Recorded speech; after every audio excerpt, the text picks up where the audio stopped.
Welcome to NS TV. నేను రాజీవ్. ముందుగా headlines చూద్దాం.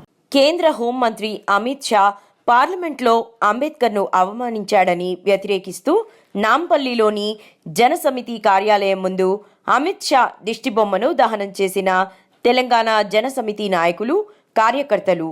భారత రాజ్యాంగబద్ధంగా ఎన్నికైన హోంమంత్రి పదవిలో ఉండి అంబేద్కర్ గురించి అవమానంగా మాట్లాడడం సిగ్గుచేటు.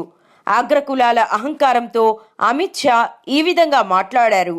అంబేద్కర్ను అవమానించిన అమిత్ షా వెంటనే క్షమాపణ చెప్పాలని అన్నారు.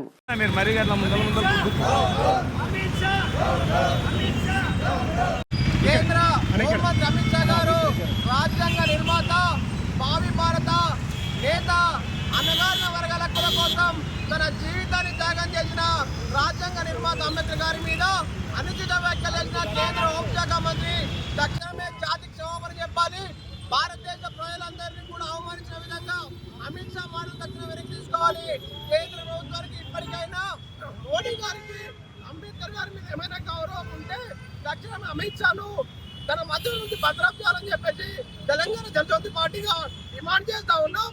హైదరాబాద్ రాష్ట్ర కార్యాలయం సమీపంలో కేంద్ర మంత్రి అమిత్ షా గారికి దహనం చేయడం జరిగింది. ఇప్పుడు కేంద్ర అధ్యక్షుడు నర్సయ్య గారు ఈ సభ నుంచి మళ్ళీ కోరుతా ఉన్నాం. ఈరోజు భారత జాతి సిగ్గుతో తలవంచుకోవాల్సిన అవసరం ఏర్పడ్డది. సాక్షాత్తు ఈ దేశానికి 3వసారి హోంశాఖ మంత్రిగా పదవి బాధ్యతలు చేపట్టి ప్రధానమంత్రి తర్వాత నెంబర్ 2 అని చెప్పుకుంటూ చరమాని అవుతున్నటువంటి అమిత్ షా గారు మరి భారతదేశంలో ఉన్నటువంటి అట్టడుగు వర్గాలు, నిమ్న వర్గాలు, సబ్బండ వర్గాలు, మొత్తం రాజ్యాంగాన్ని పరిరక్షించే బాధ్యతను ఉన్నటువంటి వ్యక్తులు మరి అమిత్ షా వ్యాఖ్యలను తీవ్రంగా ఖండిస్తున్నారు.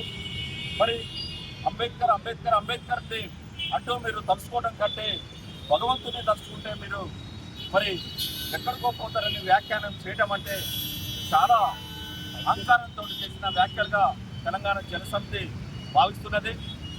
భారత రాజ్యాంగాన్ని అవమానించడమే కాకుండా భారత ప్రజలను అట్టడుగున ఉన్న వర్గాల వారిని అవమానించినట్టుగా తెలంగాణ జనసమితి పార్టీ భావిస్తూ మరి కేంద్ర హోంశాఖ మంత్రి చేసిన వ్యాఖ్యలను వెంటనే వాపసు తీసుకోవాలా, తాము చేసిన వ్యాఖ్యలకు మొత్తం క్షమాపణ చెప్పాలా, భారత ప్రజలకు క్షమాపణ చెప్పాలని ఈ సందర్భంగా డిమాండ్ చేస్తున్నాం.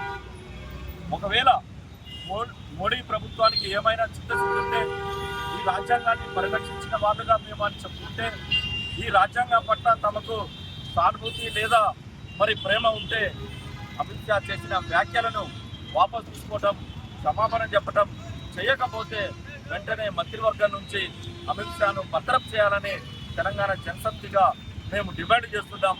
మరి మోడీ ప్రభుత్వంలో నెంబర్ 2గా ఉన్న అమిత్ షా చేసిన వ్యాఖ్యలని వెంటనే వాపసు తీసుకోవాలని తెలంగాణ జనసమితి ఆధ్వర్యంలో నిరసన కార్యక్రమాలను ఈరోజు రాష్ట్ర వ్యాప్తంగా చేస్తున్నాం. అందులో భాగంగానే ఈరోజు రాష్ట్ర కార్యాలయంలో ఆ కార్యాలయం ముందు మరి అమిత్ షా దిష్టిబొమ్మను భద్రం చేయడం జరిగింది. వెంటనే రాజీనామా చేయాలని సందర్భంగా డిమాండ్